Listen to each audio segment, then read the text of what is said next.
أو جيزة مكرانا خنقورهم لقبونا حموشتا نقراتنا خنذكر لهم معنتي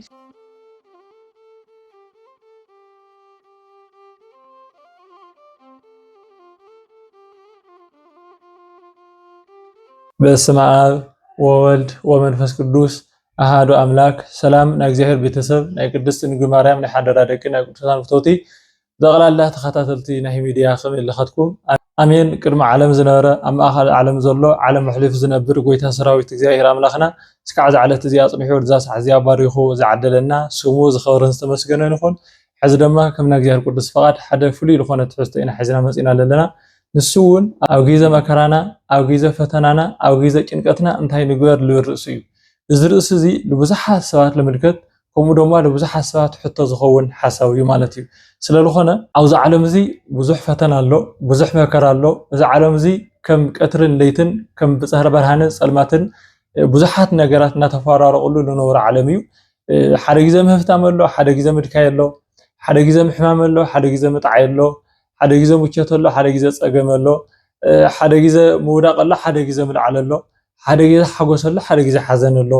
ሞት ኣሎ ህይወት ኣሎ ስለዚ እዞም ኩሎም ነገራት ዝፈራረቁሉ ዓለም ጸገምን መከራን ጭንቀትን ከምኡ ደግሞ ሓጎስን ረህዋን ሰላምን ዘለዎ ዓለም ኢና ለለናሞ ስለዚ እዞም ነገራት እዚኣቶም ክፈራረቁና ከለው ኣብ ግዜ ጸገምና ኣብ ግዜ ጭንቀትና ኣብ ግዜ መከራና እንታይ ንግበር ልብል ርእስ እዩ ማለት እዩ ስለዚ እስካዕ መወዳእታ ክትከታተሉ ከምኡ ድማ እዚ ትምህርቲ ለኩሉ ክባጻሕ ሼር ምግባርኩም ኣይትዘንጉዑ እናበልኩ ኣብ ግዜ መከራና ክንገብሮም ዝግቡእና ሓሙሽተ ነገራት ኢና ክንዝክር ሎም መዓንቲ እዞም ሓሙሽተ ነገራት በብሓደ ክንሪኦም ኢና እትና መጀመርታ ኣብ ግዜ ጸገምካ ኣብ ግዜ ሸግርካ ኣብ ግዜ መከራኻ ኣብ ግዜ ፈተናኻ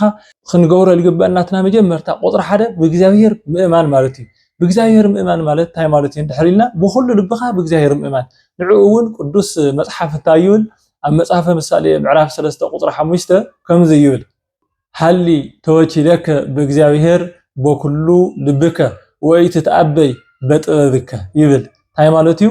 ብኩሉ ልብኻ بكل حسابك بإجابير إيمان بإجابير تتسجع أو إجابير تمركز بإجابير تأمامن بتأوكا أي تمكح بمستوعك أي تدقف تناتك مستوعان تناتك بتأو تناتي طول نجار كله له إجابير وصدو إجابير تأوكا إجابير حيلها إجابير يقولوا تكايدو كل السلام لمخرنا سلازي أو جزء مكرنا أو جزء إنكتنا أو جزء أجمعنا كن جورا اللي جبنا نجار أنت أي تحد إلا تنام جمرتا بإجابير متممان دك እግዚአብሔር አምላኽ ለአምኑ እግዚአብሔር አምላኽ ለተኸተሉ ኪያከ ተወከሉ አዊነ ተወከሉ ከኒ ወአድሃንኩም ቦታትና ንዓኻ ተወኪሎም ንዓኻ ተስፋ ገይሮም ንዓኻ አሚኖም አኻ ተደጊፎም ተወከሉ ከኒ ወአድሃንኩም ስለል ተኸተሉኻ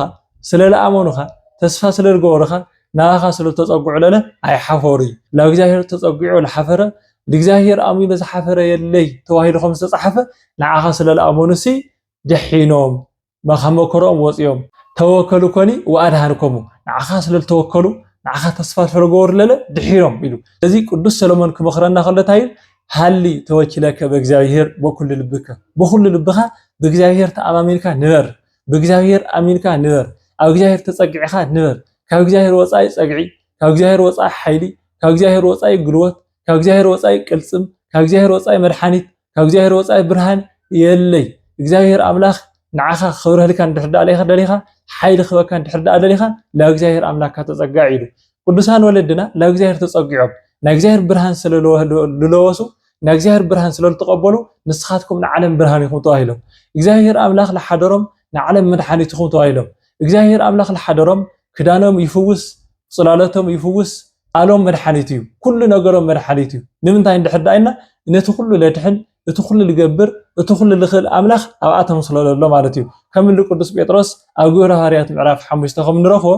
قدس بيترس صلالات نبوزحات حمومات يفوز كم زنارة لا قدس باولس كيركون نبوزحات دويان يفوز كم زنارة كله لا قدس هان ولدنا بركتون جاهر أمينهم أو جاهر تصقعهم لجاهر أملاخ تصفاقيرهم زرخوا وصقع لعالمك عهم أجرب يكفافلوا ومالتهم أنا العالم برهاني يرجويتا كريستوس هارياتون نسخاتكم العالم برهاني خو يقولوا سلازي نا هاريات برهاننا من برهاني نا እግዚአብሔር برهاني نا كريستوس برهاني تاي مالتي እግዚአብሔር بواهري برهاني كريستوس بواهري برهاني هاريات ግን نا ባህሪው ላይ ሆነስ ላጸጋ ነው ተማለቲና ስለዚህ ጥወው በስተዋዓሉ ኃይሉ በረከቱ ከካ እንድሕዳ አለሊኻ بإግዚአብሔር ተኣማመን እዩ እተና መጀመርታ እዚ ሓደ እዩ ካልኣይ ነገር ኣብ ግዜ መከራና ኣብ ግዜ ጭንቀትና ኣብ ግዜ ፀገምና ኣብ ግዜ ፈተናና ክንገብሮ ዝግበአና ነገር እንታይ እዩ እንድሕዳይና ጸሎት እዩ ክጽልይ ይግበአና ኣብ ግዜ መከራኻ ጸልይ ኣብ ግዜ መከራኻ ጸልይ ኣብ ግዜ መከራኹም ጸልዩ ኣብ ግዜ መከራና ንጸልይ لمنتاي اندحرينا صلوت ማለት ታይ ስለለኾነ ምስ እግዚአብሔር ምንግጋር ስለለኾነ ማለት እዩ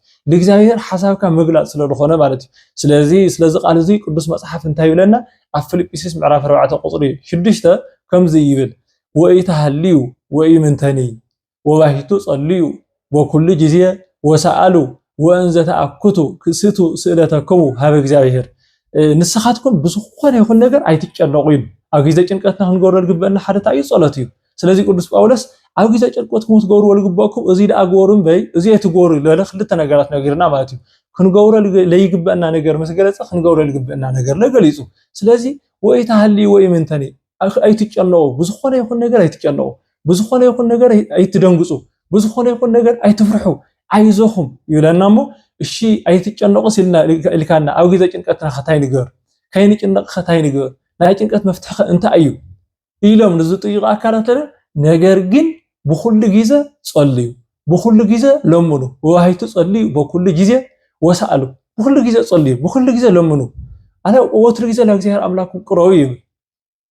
ሕዚ ንሕና መዓልትና መረጽና ሰዓትና መረጽና ኩነታትና መረጽና ንጽልሳት ብዙሓት ኢና መጽሐፍ ግን ከምኡ ይኾነ ይሉለና ሉቃስ ወንጌል እውን ብዛዕባ እቲ ሓንቲ ሰበይትን ከምኡ ድማ እቲ ዓመፀኛ ንጉስን ክነግረና ከሎ ጎይታ ብምሳሌ ወትር ጊዜ ክንጽሊ ከም ዝግበአና ወትር ጊዜ ክንልምን ከም ዝግበአና ወትር ጊዜ ስም እግዚአብሔር ክንጽዋዕ ከም ዝግበአና ይነግረና ማለት እዩ ስለዚህ ቅዱስ ጳውሎስ ታይብለና ጸልዩ መዓዘ ወትር ጊዜ መዓዘ ኩሉ ጊዜ ለምኑ ወእንዘ ተአኩቱ ክስቱ ስእለተከሙ ሃበ እግዚአብሔር እናመስገንኩም ስም እግዚአብሔር ብምስጋና እናልዓልኩም ስም እግዚአብሔር ብኽብር እናልዓልኩም ስም እግዚአብሔር እናመስገንኩም እናኽበርኩም እናልዓልኩም ልዕል እናበልኩም ልመናኩም ድማ ግልጽ ገይርኩም ለእግዚአብሔር ንገርዎ ክስቱ ስእለተከሙ ሃበ እግዚአብሔር እትልደለኹምዎ ማለት ኣብ ውሽጢ ለለኩም ድልየት ኣብ ውሽጢ ለለኩም ሓሳብሲ ለእግዚአብሔር አምላኽ ብግልጽ ንገርዎ ክስቱ ገሊጽኩም ንገርዎ ኣብ ውሽጥኩም ለለ ሓሳብ ኣብ ውሽጥኩም ለለ ጭንቀት ኣብ ውሽጥኩም ለለ ጸገም ኣብ ውሽጥኩም ለለ ድልየት ክግበረልኩም እትደልይዎ ነገር ኩሉ ለእግዚአብሔር ብግልጽ ንገርዎ ለእግዚአብሔር ብግልጽ ሓሳብኩም ቅርብሉ ይብል እግዚአብሔር አምላኽና ነልብና ይፈልጥልና እዩ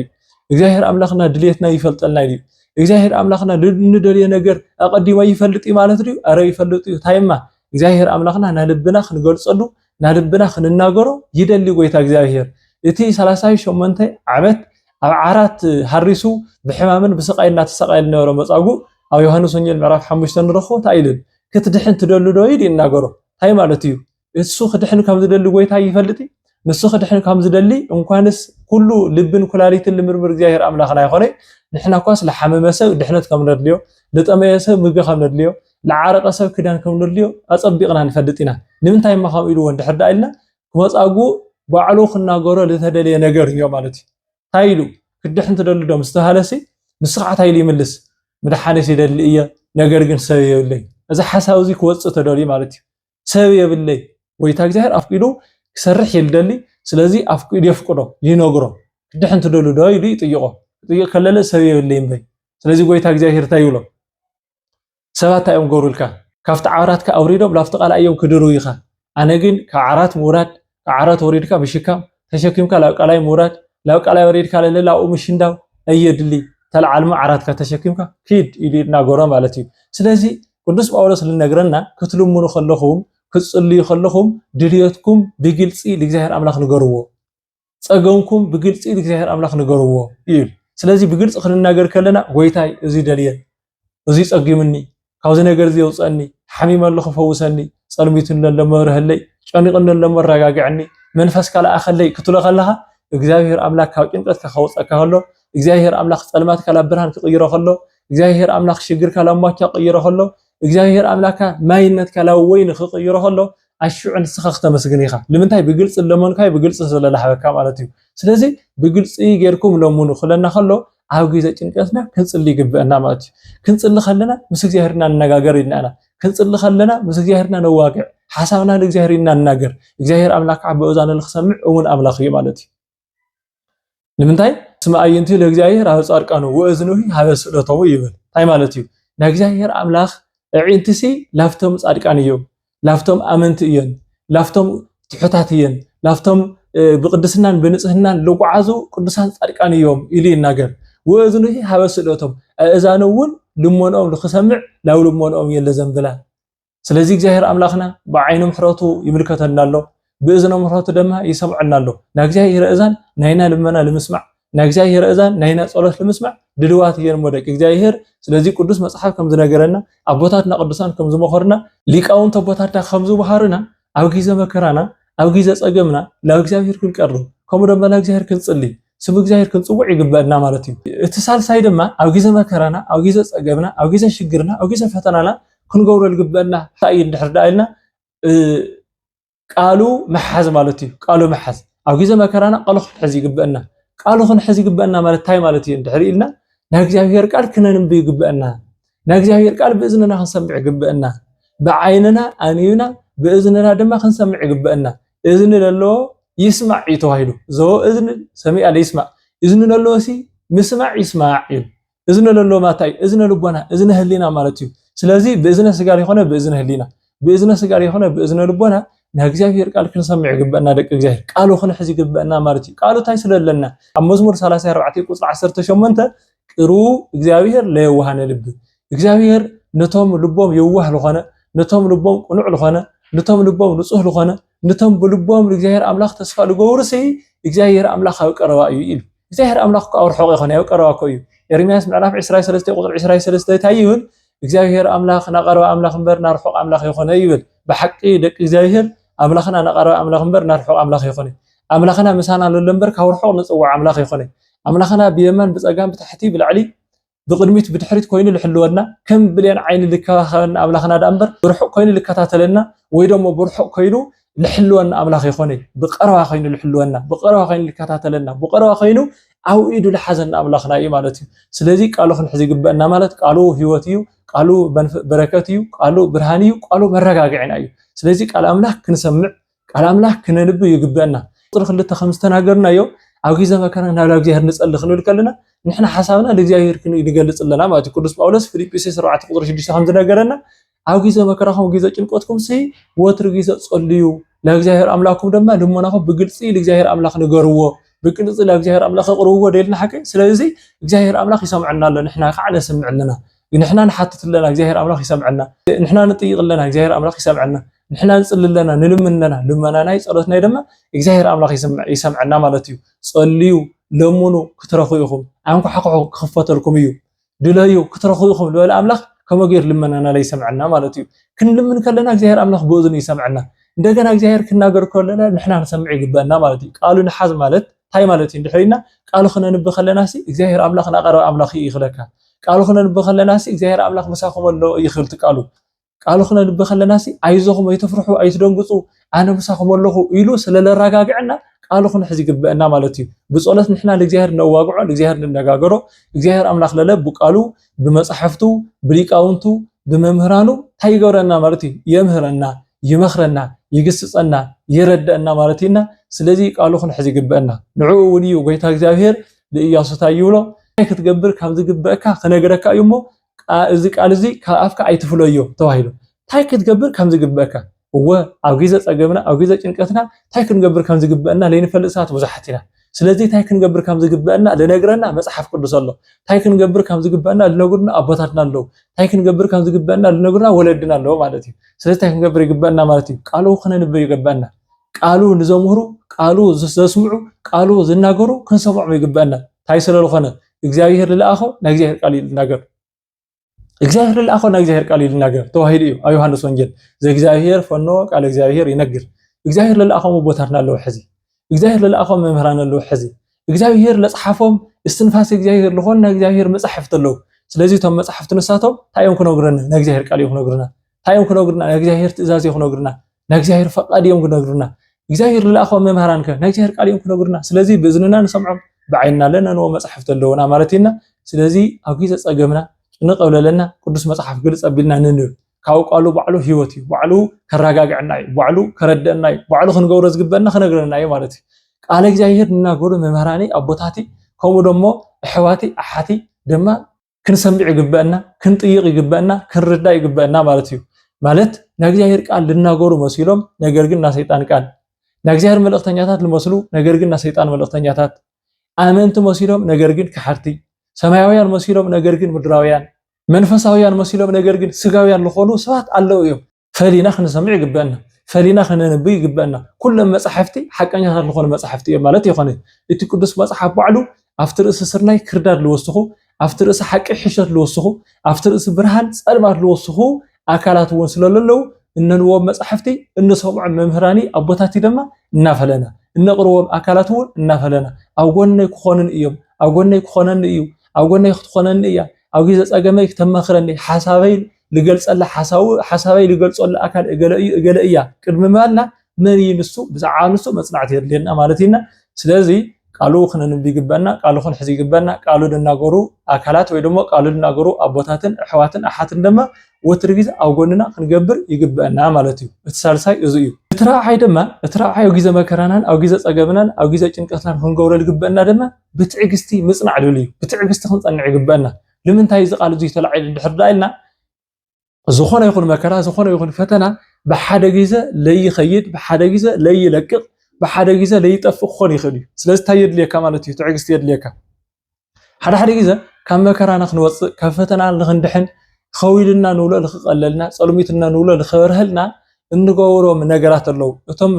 እቶም ንሕና ንገብሮም ሓደታ እዩ ንሕና ብልደለናዮ ግዜ ንሕና ኣውደለናዮ ቦታ ንሕና ብልደለናዮ መንገዲ ክፍትሕልና እንደሊ ኣይኮነ ደቂ እግዚአብሔር ንሕና ብዝደለናዮ ለይኾነስ እግዚአብሔር ብዝደለዮ እዩ ንሕና ኣውደለናዮ ግዜ ለይኾነስ እግዚአብሔር ኣውደለዮ ግዜ እዩ ንሕና ወልደለናዮ ቦታ ለይኾነስ እግዚአብሔር ወልደለዮ ቦታ እዩ ሞ ስለዚህ ፈቃድ እግዚአብሔር ምጽባይ ማለት እዩ ፈቃድ እግዚአብሔር እናሓተትካ ብጸሎት እናጸንዓኻ ቃሉ እናነበብካ ሉ አሚንካ ሉ ተስፋ ጌርካ ብትዕግስቲ ምጽባይ መልእክቲ ያዕቆብ ምዕራፍ 1 ቁጽሪ 2 ታይብል ኦ አሃኩኑ በኩሉ ፍስሐ ሰወመስት ይመጻኩም ዘዘዚአሁ ለተፈላለየ መከራ ለተፈላለየ ጸገም ለተፈላለየ ፈተና ከመጻኩም ኮለሲ እቲ መከራኹም እቲ ፈተናኹም እዚ ጸገምኩም እቲ ሽግርኩም ሲ ከም ሓጎስ እናቆጸርኩም كما انزت امرو كما مكرها لهيمانوتكم تيغست يغبر لكم بامنت صنعكم امنت كنكم بامنت منجدنا تقعسكم بامنت حقنا مسكركم ان هلكم استفالالي مكرا خمصكم كله يتمكراكم كما حغوس ان قصركم نورو يبل لمنتاي كما مكرها لهيمانوتكم تيغست يغبر لكم ناي امنتكم مكرا ناي امنتكم فتنا ወይ ደሞ ኣብ እምነት ከንኩም እትقبلوا መከራን ጸገምን ሽግርሲ ትዕግስቲ የለማምዶኩም እዩ ትዕግስቲ የምህረኩም እዩ ስለዚህ መከራ ታይ ይገብረና ማለት እዩ ትዕግስቲ የምህረና ትዕግስቲ የለማምደና እምነትና ክንጸንዕ ደማ ይገብረና የጠንክረና ማለት እዩ መከራ መጠንከር እዩ መከራ መጽንዕ እዩ አፍቲ እምነትና ጽኑዓት ልኹንኩን ይገብረና ማለት እዩ ለምንታይ እንድሕርዳይልና ሓደ ሸኽላ ብሓዊ ይልጸንዕ ብሓዊ ክጸልዎ ከለኻ ብጣዕሚ ጽኑዕ ይኹን ስለዚህ ንሕና ለለ ብሓዊ ፈተና ብሓዊ ጸገም ብሓዊ ሽግር ክንፍተን ከለና እምነትና ጽኑዓት ንኹን ኣብ እምነትና ፈተና ንለማመድ ፈተና ተለማሚድና ደማ ነቲ ፈተና ሓሊፍና ነቲ ፈተና አሸኒፍና ከምኡ ደሞ ናይ ህይወት አክሊል ልኽንረክብ ሽልማትና ልኽንረክብ ሰማያዊ መንግስት ልኽንወርስ ይገብረና ማለት ኢና ስለዚህ ኣብ ግዜ መከራና ታየድልየና እንድሕርኢልና ብትዕግስቲ ምጽናዕ ማለት እዩ ትዕግስቲ ልህብ ንሱ ስለዝኾነ እቶምና መጀመርታ ካብ ቁጥሪ 1 ዝረአዩና ነገራት ኩሎም ብምግባር ብትዕግስቲ እውን ክንጸንዕ ሓደ ግዜ እግዚአብሔር አምላኽ አጽንዕኒ ኸይበልካ ብእግዚአብሔር ከይኣመንካ ጸሎት ከይገበርካ ከምኡ ደሞ ቃል አምላኽ ለይትሰምዕ ቃል አምላኽ ለይተንብብ ናግዚአብሔር ቃል ህይወትካ ለይግለጽና ሃለው ነገር ግን ክዕገሲ ኢልካ ተፈክሩሞ ነገር ግን ትዕገሲ የሉ ፈኸራ ግን ፈኸራ ኮይኑ ይቀርምበር ትዕግስቲ ግን ይብልኻ ላተስፋ መቁራጽ ኢኻ ትጓዓዝ ስለዚህ ንሕና ደቂ እግዚአብሔር ክንዕገሲና ክንዕገሰለና ተዓጊስኻ ሓልፎ እየ ተዓጊስና ክንሓልፎ ኢና ኢልና ስለተናገርና ለይኾነ መከራ እና ሓልፎሲ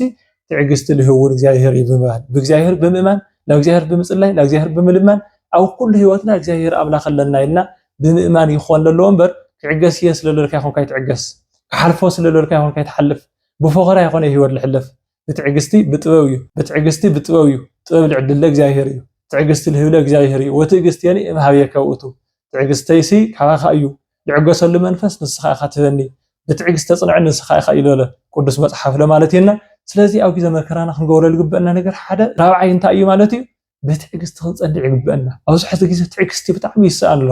ትዕግስቲ ብጣዕሚ ኣብ ህይወት ደቂ ሰባት ወሳኒ እዩ ትዕግስቲ ክንስነ ይግበአና ትዕግስቲ ለና እግዚአብሔር ስለዝኾነ ለእግዚአብሔር ብምቕራብ ትዕግስቲ ክንውንን ይግበአና ሉቃስ ወንጌል ታይ ይብል ወትዕግስትኩም ታጠርዩ አለ ነፍስኩም በትዕግስትኩም ነፍስኩም ክትገዝኡ አይኹም በትዕግስትኩም ነፍስኩም ክትሕዝኡ አይኹም በትዕግስትኩም ነፍስኩም ክትድሕሩ አይኹም ስለዚህ ተንዕገስ ከለና ነፍስና ነድሕና ኣለና تعجزت يولنا مالت تصفى قرص لنا إنا تصفى قرصنا مالت كوجه تفرينا لنا كوجه تفري خلا هيوت يولخ انت حد أتعجز كين جاجين نسخ هيوت لك لمنتاي لتعجز بفترة لتعجز لتوارخ أيو بفترة لسأنع لتوارخ أيو تواهل سلالة مستبرخ لخونا قويتا مستقدس لخونا جزاهير سلال الراخ كامالتيو بتعجز لسأنع نسخ الحري تواهلي ماتيوس معرف إسرائيل عتيون ما سلازي تعجز تخنقبري قبل نامرتي اتحمشاي أو جزء مكرنا أو جزء أجمنا أو جزء شجرنا أو جزء فترنا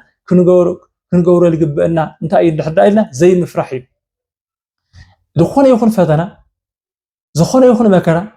زخونه يكون أجمع دك إجزاهير كن فرح أي قبلنا كن فرح اللي قبوا خاو بالعلي إجزاهير مالتي لمن تاين اللي حدايلنا سجاهم نزقترهم أي تفرحوهم سجاهم لما قهر نوسخهم لو سيل درويو كم دم أتنسى إذا جوايا سجاهم نوسخهم أو وحيدو لا جهنم أسات نزدرو يلكم أو جهنم أسات نزفر لكم لحد إجزاهير دا فرحوا نتسبت أن الله أملاك دا فرحوا بر لما أنهم كيت فرحتوا هاي لنا سلازي بس كان مكران اللي مصنع نجارات اسكعمت كامل اسكعمت كويس إنها تعزيزناكم لمن تاي كل ما هاي من كلمات وهو كأكل لهوت اسكعمت لتأمن كخونما ناهوت أكل كأية وهاي سلازي أو جزء مكرنا أو جزء جنقتنا لفرار إحنا نجارات كل يخول يوم ليش أنو نجارات كل يخول يوم كم قل هوتنا كم سدرة كم دمو كم حجر كم كبابي لفرح نجار أنو نجارات كل يخول يوم كن نظام نجارات زياتهم كن فرحهم يرجب الناس ويستعين نحن قبل اللي عند حد عيلنا كن فرحهم أي جبنا لمن تاي ويتاج زاير أي تفرح لسلا العزازنا أفتني تيساياس معرف روح حالي قصري عسر تتايل يتفرح هلوكم سليك مساحة عن اللخ يوم أي تفرح أي تتجنق وق ياسوتك أنا وأوتو أملاك أنا إيه فتاريخ أنا إيه حيلخ أنا إيه قلوتك أنا إيه مو كي يسحتك حتى تنكر حيلخ أنا نهلخو بحيلخ تمكح خيولخ كل صمك أنا نهلخو بغض صمك تمكح خيولخ برهانك أنا نهلخو كالي برهان اللي لو كي يسحتك أنا مساخ أيل اللخو عيتك أنك كي يسحتك دما تتنكر دك جزاهير أو جزء مكرنا أو جزء جنكتنا مفتح جنكت مفتح مكرة مفتح أجا من نقوله بزح حسابات لقروا لنا نجارات كل يخول يوم نجاركين زاهر أملاكنا خمس يقوله أو جزء جنكتكم أو جزء مكركم أي تفرحوا أي تجنقوا أنا مساختكم إيه أنا مساخ أيه أنا مساخ إيه الناله كم دم على الصحة ساعتكم للأولى لين نقرنا وقيا صوتك أنا ووت أملاك حدا أنا أيامه هي الصحة تغى اتحاد مفتح جنكت مولعي لك اتحاد مفتح جنكت دانسي لك اتحاد مفتح جنكت زموت خمس لا يخلي اتحاد مفتح جنكت لو تنقلا مخالي نتحاد مفتح جنكت كالي خون يخلي عاوز عالم زي مفتح جنكت يلو لقروهم دك ساعات ነገር ግን ከእግዚአብሔር ልፈልዩ ነገር ግን ምስግዚአብሔር ልጻው ነገር ግን ምስግዚአብሔር ለየቀራሩ ነገር ግን ከእግዚአብሔር ለርሑቅ እንድሕር ኸይኖም በመከራኻ ምኽንያት በሕማምካ ምኽንያት በጭንቀትካ ምኽንያት በፈተና ምኽንያት በጸገም ምኽንያት ካብ እግዚአብሔር ከይትፍለ ተይጠንቀቕ ይብል ንምንታይ እንድሕር ኢልናሲ ኣነ ውእቱ ኣምላክከ ዘአጽናዕኩከ ወረዳእኩከ ወአሃስኩከ በየማኒ እድየ ይብል እንታይ ማለት እዩ ኣነ ኣምላካ ለጽናዕኹኻ ኣነ እየ ትማሊ ደካማ ነርካ ሕዘ ጽንዕካ ኣለኹ ትማሊ ለጽናዕኹኻ ኣነ እየ ትማሊ ኣብ ግዜ ጸገምካ ለረዳእኹኻ ኣነ እየ ዘጽናዕኹኻ ኣነ እየ ወረዳእኩከ ለረዳእኹኻ እውን ኣነ እየ ወአሃስኩከ በየማኒ እድየ በየማናይ ኢደይ በቲ ማንም ክስዕሮ ለይኽእል ማንም ክምልሶ ለይኽእል ጽልዕ ዝኾነ ቅልጽመ ኢለ ሓስኩኻ ኣነ እየ ኢሉ ኣብ ኢድ እግዚአብሔር ኮይና ለለና ደቂ እግዚአብሔር የተነባጊዐይ ምሳየ የለዋ ኣብ ኢደ የለዋ ኣልዎ ዘየሃይደኒ የንእም ኢድየ ካብ ኢደ ይልምንጥለኒ ይብለይ ተነባጊዐ ኣብ ኢደ የለዋ ኢሉ ኣብ ዮሐንስ ወንጌል ለለ ኣባጊዐ ኣብ ኢደ ስለልኾነ ካብ ኢደ ማንም ልምንጥል ኣካል የለ ኢሉ ስለዚ ኣብ ኢድ እግዚአብሔር እንተደቂ እግዚአብሔር ኣብ ኢድ እግዚአብሔር ኣቲናሲ ካብ ኢድ እግዚአብሔር ክምንጥለና ልኽእል መን እዩ ብእግዚአብሔር ተኣማሚና ኣብ ሕቑፉ እግዚአብሔር ቃሪብናሲ ካብ ሕቑፉ እግዚአብሔር መንጢሉ ላውርትና ዋዕሉ መከራ ይጸገም ይክእትየና ልኽእል ሓይሊ መን እዩ ምስ እግዚአብሔር ልዋዳደር ሓይሊ መን ኣሎ ምስ እግዚአብሔር ክቃራ ምስ እግዚአብሔር እነማዕራሪ ወይ ደሞ ከም መማረጽ እንቕርቦ ኣካል ወይ ደሞ ሓይሊ መን ኣሎ ስለዚ እግዚአብሔር ሓይሊ እዩ እግዚአብሔር ጉልበት እዩ እግዚአብሔር ብርሃን እዩ እግዚአብሔር ኩሉ ነገር እዩ ስለዚ ከየስሕትኩም ግን ተጠንቀቁ ይብሉ ጎይታ እግዚአብሔር እሞ ስለዚ ብሓይሊ ምምካሕ ይቕረ ብጉልበት ምምካሕ ይቕረ بجنزة ممكح يقرأ بسلطان ممكح يقرأ بخهاوينة ممكح يقرأ برنينة يقرأ تمكحت يقرأ حاتيات كفاءات بدل تنقلنينة كنأتر منكنة حديقنا زاهر أملاخنا يقرأ لنا فنسينا بس زاهر أملاخنا نحردات عريقنا أو إيدك زاهرين لنا أو إيدك زاهر لنا ما إنما يمنط لنا مالتي أي تفرح كلك خلو እግዚአብሔር አምላካሲ ደስ ይብሊ እንኳንስ ተخل ልخል ጎይታ አይትፍራህ كلك خلو ይኾነሲ ኃይል ሎ ጉልበት ሎ ይስልጣን ሎ ወይ ገንዘብ ሎ ትብለሲ አይዞኻ አይትፍራህ كلك خلስ ንሽተ ተስፋ ትገብር ግን እግዚአብሔር አምላክ ኮ ብላዕልኮ እዩ አይትፍራህ ሉ ለሰባት ኮሎ ዓለም ፈራሓት ኮኾን ይኽእል እዩ ክሕግዘካ ኢሉ ለሰባት ኮሎ ዓለም ሓገዝ ልዱ ኮኾን ይኽእል እዩ ስለዚ ሓጋዝ ለየድልዮ መማኸር ለየድልዮ እቲ ልዕሉ ኩሉ ዝኾነ አምላኽ እንታይ ይብሎ አይትፍራህ አይትደንግጽ ወይ ትፍራህ አነ ሃለኩ ምስሌክ በቃ ለኢሳይያስ ክናገር ከሎ አነ መሳኻ እየሞ አይትፍራህ ኢሉ እዚ ለእስራኤል ለተነገረ ቃል እስራኤል ኣብ እግዚአብሔር ከተኣማምኑ ከም ዝግቦም እስራኤል በእግዚአብሔር ተኣማሚኖም ዝኾነ ይኹን መከራን ፈተናን ክሓልፉ ከም ዝግቦም ለተነገረ ቃል እሞ ሕዚ እውን ለአናውን ከም ይብለና ኣሎ አይትፍርሑ አይትጨነቁ አይትጸገሙ ኢልና እሞ ኣብ ግዜ መከራና ኣብ ግዜ ጸገብና ክንገብሮ ለይግበአና ሓደ እንታይ እንድሕዳ ኢልና ትመበል ሓምሻይ ክንፈርሕ ይግበአና ፍርሓት ካብ እግዚአብሔር ይልፈልየና ፍርሓት ከይንጽልይ ይገብር ፍርሓት ላው ጭንቀት ይልእትየና ጭንቀት ላይ ኢድካ እግርኻ ኣሳሲሩ ኾፍ ይለብረካ ማለትና ፍርሓት ከለ ይግቦይ ክፍራሕ ልግቦ ሓደ እግዚአብሔር እዩ መከራ የለ ማለት ይኾነይ ጸገም የለ ማለት ይኾነይ ፈተና የለ ማለት ይኾነይ ሽግር የለ ማለት ይኾነይ መከራ የለ ማለት ይኾነይ እቶም ለለው ጸገማትና እቶም ለለው ሽግራትና እቶም ለለው ጭንቀታትና ግን በእግዚአብሔር ክንቆጣጸሮም ይግበአና ይህዚ እግዚአብሔር ግንባርና ንኾንሞ ካብኡት መከራ ግን ድሕሪ እግዚአብሔር እዩ ንምንታይ ናይ ህይወትና መፍትሒ እግዚአብሔር ስለለኾነ ሓደ ሓደ ግዜ እግዚአብሔር ለአይለ ይምልከተን ማለት ድዩ ለአይለ ይርአን ማለት ድዩ እንትዕምበይ ንብል ሰዓት ብዙሓት ኢና ግን እግዚአብሔር አምላኽ ብግዜ ብኸባቢ ብቦታ ብጸልማት ክጋረድ ይኽእል ድዩ እግዚአብሔር አምላኽ ሎቲ ጸሎት ክስካዕ ልሰምዕ ዓኸቃሲል ክሰምዓካ ክብል ልኽእል አምላኽ ድዩ እግዚአብሔር አምላኽ ወረፋ የድልዮ ድዩ ምስ እግዚአብሔር ልወጋዕ ጽንሕ በል ቆጸሮ መሓዝ የድል ድዩ የድልዮ ኮደቅ እግዚአብሔር ኣብ ለለናዮ ቦታ ብዘለናዮ መንገዲ ብዘለና ዓቕሚ ብዘለና ፍልጠት እግዚአብሔር አምላኽ ይቅረበልልይ ክንብል ይግበአና ማለትና ልኽእል አምላኽ የጽንዕና ስለዚ እዞም ሓሳባት እዚኣቶም ባዕሎም ንባዕሎም እንድሕርዳእ ተሓይዝናዮም መጀመርታ ሰብ ብእግዚአብሔር ክኣምን ኣለዎ ብእግዚአብሔር ኣሚኑ ክጽልይ ይግብኦ ብእግዚአብሔር ኣሚኑ እናጸለየ ድማ ምጽላይ ጥራሕ ለይኾነ ቅዱስ መጽሓፍ ከንብብ ይግብኦ ቅዱስ ዝኾነ ናይ እግዚአብሔር ቃል ድማ ብእዝኑ ክሰምዕ ይግብኦ ቃል እግዚአብሔር እናሰምዐን ቃል እግዚአብሔር እናነበን ድማ ብትዕግስቲ ክጸንዕ ይግብኦ ትዕግስቲ ክውንን ይግብኦ ትዕግስቲ ልህ አምላኽ ንሱ ስለዝኾነ ትዕግስቲ ክሃበን ንኽእል ይግብኦ እናተዓገሰ ድማ እቲ መከራ ብልሓየለ ቁጽሪ ክፈርሕ ይግብኦ ፈተና ክጸንዕ ይግብኦ ፍርሓት ካብ ህይወቱ ከልቅቕ ይግብኦ ማለትና ስለዚ እዚኣቶም ጌርና ኣብ ህይወትና ድማ ለውጢ ንኽንረክብ ቅዱስ ፈቃድ ይኾነልና ምንጋሪ ብስማዕ ጥራሕ ለይኾነስ ዝተናገርናዮ ሰምዓናዮ ድማ بتجرب بهور لخن قرصة እግዚአብሔር አምላክ ኃይሉ ጥበቡ ይላክና እዚ ትምህርት እዚ ንዓኻትኩም ደስ እንድሕርዳ አቢልኩም ላው ሁሉ ክባጽሕ ሼር ላይክ ምግባርኩም አይትረስዑ ከምዚኦም ዓይነት ሓሳባትን ትምህርታትን ልኽወጽሕኩም ድማ ሳብስክራይብ ለይጎርኩም ሳብስክራይብ ጎሩ እናወልኩ አውዚ ከጠያኽለኒ እዩ ስለ ኩሉ ነገር እግዚአብሔር አምላክና ዝኸበረን ዝተመስገነ ንኾን ስብሐት ለእግዚአብሔር ወለወላዲቱ ድንግል ወለመስቀሉ ክቡር አሜን